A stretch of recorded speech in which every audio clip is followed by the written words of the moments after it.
Sometimes we form a judgment on the basis of what we have heard, कभी-कभी हम किसी का न्याय कर देते हैं इस पर और वो न्याय इस पर आधारित होता है कि हमने क्या सुना है or what we say, या हमने क्या देखा है, what we have heard or what we saw. जो हमने देखा या जो हमने सुना उसके आधार पर हम न्याय कर बैठते हैं।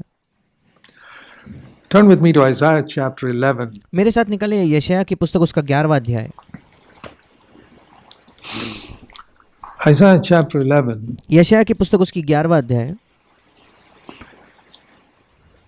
It speaks about Jesus here. यहाँ यीशु के विषय में लिखा है How the sevenfold Holy Spirit would be upon him. कैसे 7 पहलू वाला पवित्र आत्मा यीशु पर होगा। Isaiah 11, a shoot will spring from the stem of Jesse. That Jesse is the father of David, and it's referring to Jesus here. यशायाह 11 का पहला वचन कहता है, तब यशायाह के ठूट में से एक डाली फूट निकलेगी। यशे ये दाऊद का पिता था और यहाँ यीशु के विषय में ये वचन कहता है branch from the roots will bear fruit. और उसकी जड़ में से एक शाखा निकलकर फलवंत होगी। To Christ. ये मसीह के विषय में है। And the spirit of Jehovah will rest upon him. और यहोवा का आत्मा उस पर ठहरा रहेगा। The spirit of wisdom, understanding, counsel, strength, knowledge of the Lord, the sevenfold Holy Spirit. बुद्धि और समझ का आत्मा, युक्ति और पराक्रम का आत्मा और ज्ञान और यहोवा के भय का आत्मा, 7 पहलू वाला पवित्र आत्मा। And listen to this. और अब इसे ध्यान से सुने। He will delight when the Holy Spirit fills a person. जब पवित्र आत्मा किसी व्यक्ति को भर देता है, the one primary result is, उसका एक प्राथमिक चिन्ह ये होता है, verse 3, he delights in reverence for God. तीसरा वचन, उसको यहोवा का भय सुगंध सा भाएगा। That's the primary mark of a person filled with the Holy Spirit. It's not speaking in tongues. ये प्राथमिक चिन्ह है एक व्यक्ति का जो पवित्र आत्मा से भर चुका है, और वो प्राथमिक चिन्ह ये नहीं है कि कोई व्यक्ति अन्य भाषा में बात करेगा। It is delighting in reverence for God. परमेश्वर के लिए भय या उसके आदर में एक आनंद लेना, वो हमें सुगंध की तरह वो आनंदित करता हो। You want to know whether you're filled with the Holy Spirit? अगर आप जानना चाहते हो कि आपका पवित्र आत्मा से बपतिस्मा, आप पवित्र आत्मा से भरे हो या नहीं, ask yourself whether you delight in being reverent about the things of God. अपने आप से प्रश्न कीजिए कि परमेश्वर के विषय में जो चीजें हैं वो आपको आनंदित करते हैं क्या? परमेश्वर का जो आदर है, क्या आप अपना आनंद उसमें पाते हो क्या? Do you have a reverence, a tremendous respect and reverence for the things of God? क्या परमेश्वर के चीजों के लिए आपके मन में गहरा आदर, एक भय है क्या? For His word, for His उसके वचन के लिए, commands, उसकी आज्ञाओं के लिए। and और coupled with that, उसी के साथ साथ, listen to this. इसे ध्यान से सुने, One mark of that fear of the Lord is परमेश्वर के भय का एक और चिन्ह ये है what is mentioned in the next sentence. जो अगले वाक्य में लिखा है तीसरे वचन के, He will not judge by what his eyes see. वो मुंह देखा न्याय न करेगा। He will not make a decision by what his ears hear. न अपने कानों के सुनने के अनुसार निर्णय करेगा। That is one way by which he proves the fear of the Lord. ये एक तरीका है जिससे वो परमेश्वर के भय को साबित करता है या ये प्रमाण देता है कि उसके अंदर प्रभु का भय है। It's connected. ये दोनों जुड़े हुए हैं। He will delight in the fear of the Lord, comma. उसको यहोवा का भय सुगंध सा भाएगा, और उसके आगे या कॉमा है इंग्लिश में, It's the same sentence. वही वाक्य है। He will delight in the fear of the Lord, which वो परमेश्वर के भय को सुगंध सा उसे भाएगा या उसमें आनंद लेगा, results in और उसका परिणाम क्या होगा? He's never judging by what his eyes see. उसकी आंखें क्या देखती है उसके अनुसार वो न्याय नहीं करेगा। Never making a decision or forming an opinion by what he heard. और वो अपने कानों के सुनने के अनुसार कोई निर्णय नहीं लेगा। My brothers and sisters, you and I have all been guilty of this. भाई और बहनों, आप और मैं इस मामले में हम सब ने गलती की है।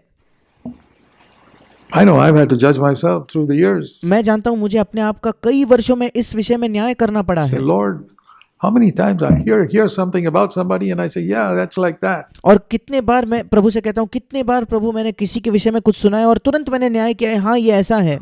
Or I see something and I assume the worst या मैं कुछ देखता हूँ और फिर मैं अपने मन में सबसे बुरी धारणा बना लेता हूँ, instead of assuming the best. सबसे बेहतर चीज की धारणा बनाने से या सबसे बेहतर चीज के विषय में सोचने के बजाय मैं सबसे बुरी चीज सोचता हूँ।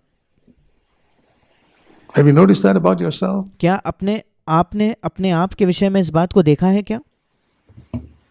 You are blessed if you got light on that. आप धन्य हो अगर आपको अपने विषय में ये ज्योति प्राप्त हुई है। तो We need to ask God to give us light on how quickly we form opinions and decisions by something we saw or we thought we saw it. हमें परमेश्वर से पूछना है कि परमेश्वर हमें ज्योति दे, कितने शीघ्र तौर पर, कितने जल्दी हम एक राय बना लेते हैं, एक मत बना लेते हैं या एक धारणा बना लेते हैं जो चीज़ हम देखते हैं, या कभी कभी ऐसी चीज़ें जो हमें लगती हैं हमने देखी है, Or something we heard and we didn't hear it clearly. या हमने कुछ सुना पर हमने साफ तौर पर वो नहीं सुना था, Or we didn't hear the whole story. या हमने पूरी कहानी नहीं सुनी थी। We heard a little bit of the story and we formed an opinion. हमने उस कहानी का थोड़ा सा हिस्सा सुना और तुरंत हमने एक राय बना ली। There could be another side to it. उसकी शायद एक और पहलू हो सकता है।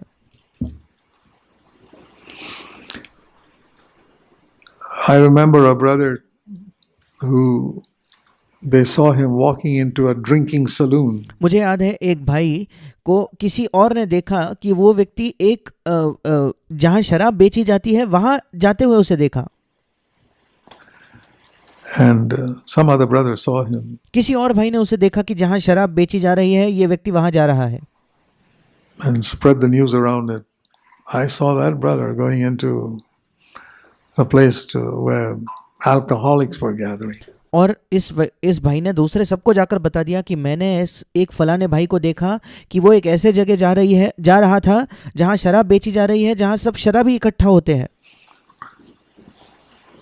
And it was discovered later that he had actually gone in there to witness to people with tracts. बाद में ये बात पता चली कि जो भाई शराब बेचने की जगह गया था वो वहाँ के लोगों को ट्रैक्ट्स देकर सुसमाचार देने के लिए उस जगह पर गया था। That's why he went in there. इसी वजह से वो वहाँ अंदर गया था।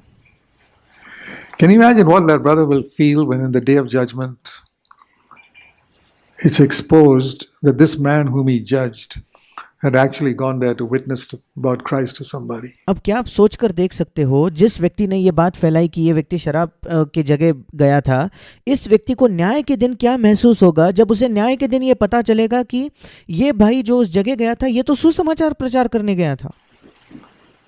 It's far better we settle these matters before the day Christ comes back. बेहतर होगा कि मसीह के आने से पहले हम इन मामलों को सुलझा दें। He will not judge by what his eyes see, and he will not make a decision by what his ears hear, because वो मुंह देखा न्याय न करेगा, या अपने आंखों के देखने के अनुसार न्याय न करेगा, ना अपने कानों के सुनने के अनुसार निर्णय करेगा। he says there could be another side to it I haven't seen yet. क्योंकि ये व्यक्ति कहता है शायद एक और पहलू हो सकता है जो मैंने अब तक नहीं देखा है। There could be another aspect to it that I haven't heard yet. एक और बात हो सकती है, एक और पहलू हो सकता है जो मैंने शायद अब तक सुना नहीं है। Imagine, this is talking about Jesus, सोच कर देखिए, ये बात यीशु के विषय में लिखी है। the perfect person who walked on the earth. सबसे सिद्ध व्यक्ति जो कभी इस पृथ्वी पर चला होगा। If there's anybody who could have made a decision on the basis of what he saw and what he heard, it was Christ. अगर कोई व्यक्ति था जो उसने जो सुना, उसने जो देखा, उसके ऊपर निर्णय ले सकता था, तो निश्चित तौर पर मसीह ये कर सकता था। And it says he would not do it. पर ऐसा लिखा है कि मसीह ऐसा नहीं करता था। Why? क्यों? Because verse 3, he delights in reverence for God. क्योंकि उसे परमेश्वर के भय में आनंद मिलता है। वो परमेश्वर का भय उसे सुगंध सा भाता है, उसका आनंद है उसमें। When I have a tremendous fear of God, जब मेरे हृदय में परमेश्वर के लिए बहुत ज्यादा भय है, तब one result will be उसका एक परिणाम ये होगा, I will not be so quick to pass a judgment based on what I saw जो मैंने देखा उसके ऊपर मैं तुरंत न्याय नहीं करूंगा किसी का, or what I heard. या जो सुना उसके अनुसार नहीं करूंगा I न्याय। don't mind repeating that again and again and again. मैं ये बार बार दोहराना मेरे लिए मैं दोहराते रहूंगा इसे। to myself and to all of you. अपने आप को मैं ये दोहराता हूँ और आप सबको भी। Dear brothers and sisters, मेरे प्रिय भाई और बहनों, do you think that possibly this is the reason why you have not grown spiritually much more than you already are? क्या आप सोचते हो कि शायद यही कारण होगा क्यों आज तक आपने ज़्यादा आत्मिक उन्नति नहीं की है और आप जिस स्तर पे हो आप उसी स्तर पर आज हो? Have. Yeah, many of us have grown greatly since we came to CFC and हाँ, हम जब CFC कलीसिया में आए, कलीसिया में आए या NCCF में आए, वहाँ से जिस दिन हम आए थे उससे हमने बहुत ज़्यादा आत्मिक उन्नति की है। But think it could have been more पर सोचकर देखिए हम ज़्यादा उन्नति कर पाते थे शायद, if you had eliminated this one habit in your life. अगर आपके जीवन के इस एक आदत को आप अपने जीवन से दूर करते तो। Will we try and eliminate it at least from today onwards? कम से कम आज से हम इस आदत को अपने आप से दूर करने की कोशिश करेंगे क्या? It has definitely hindered spiritual growth in everyone who has practiced it. इसने निश्चित तौर पर आत्मिक उन्नति को रोक कर रखा है जिस भी व्यक्ति ने ये आदत अब तक नहीं छोड़ी है। I don't doubt it at all. मुझे इस बात में कोई शक नहीं। Anyone who's been judging others by what they see, what they hear, and passing opinions and even forming opinions in one's mind. कोई भी व्यक्ति जो दूसरों का न्याय करता है कुछ देखकर या कुछ सुनकर और तुरंत अपनी राय बना लेता है, अपनी राय के उनके विषय में अपनी राय किसी और को कहता है, या वो शायद कहता नहीं पर अपने मन में किसी के बारे में एक राय बना लेता है तो which we gain nothing out of. और उससे हमें क्या कोई फायदा नहीं होता। It definitely puts a brake on spiritual progress. निश्चित तौर पर हमारे आत्मिक उन्नति पर एक ब्रेक लग जाता है। But it says here, instead he would not take a decision but the righteousness he will judge the poor. पर यहाँ लिखा है कि वो उस पर न्याय नहीं करेगा अपने आंखों के अनुसार, कानों के अनुसार, परंतु वो कंगालों का न्याय धर्म से या धार्मिकता से करेगा। Mercy is one of the great needs that we have दया ये एक सर्वश्रेष्ठ जरूरत है हम सबकी in NCCF and in NCCF all में। CFC churches. NCCF और सारे CFC कलीसियाओं में। I've been emphasizing that. The beginning of this year when I was sharing God's word, मैं इस पर जोर दे रहा हूँ बार बार, विशेषकर इस वर्ष के शुरुआत में जब मैं परमेश्वर के वचन से बांट रहा था in Bangalore, बेंगलोर में, and I quoted that verse that was behind us on the wall above the pulpit. और मैंने वो वचन बताया जो बेंगलोर में हमारे पुलपिट के ऊपर पीछे दीवार पर है। Be merciful to others just as God has been merciful to you. दूसरों पर दया करे जैसे परमेश्वर ने आप पर दया की है।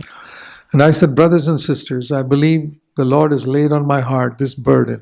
और मैंने उनसे कहा, भाई और बहनों, मैं विश्वास करता हूँ कि परमेश्वर ने मेरे हृदय में ये बोझ डाला है That this should be our motto for this year 2024. कि 2024 के लिए ये हमारा लक्ष्य होना चाहिए, That we should try to live this year by that verse. कि हमें ये वर्ष इस वचन के अनुसार जीना है।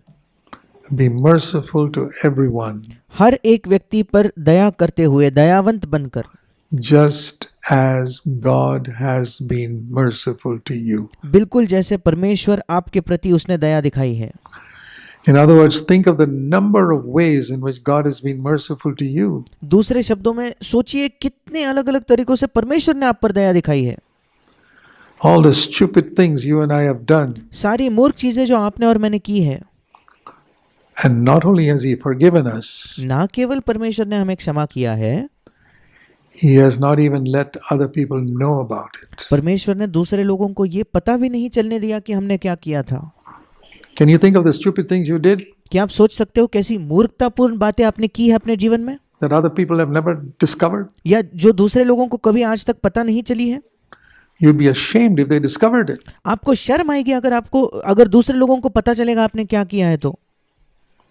Think of the foolish and stupid things you did in your unconverted days. सोच कर देखिए नया जन्म पाने से पहले आपने कैसी मूर्खतापूर्ण चीजें की है। Think of it right now. अभी उसके विषय में सोच कर देखिए, And God has hidden it. और परमेश्वर ने वो छिपा दिया है। He's not revealed to people in this church. इस कलीसिया के लोगों पर परमेश्वर ने आकर प्रकट नहीं किया आपने क्या क्या किया था। The foolish, stupid things that you and I did in our unconverted days. जो नादान या मूर्खतापूर्ण चीजें, बेवकूफी की चीजें जो हमने अपने नए जन्म से पहले की थी, And He will not. और परमेश्वर आज भी वो किसी पर प्रकट नहीं करेगा। He's buried them for all eternity. परमेश्वर ने अनंत काल के लिए उन चीजों को गाड़ दिया है। Let's learn from that. आइए हम उससे सीखें।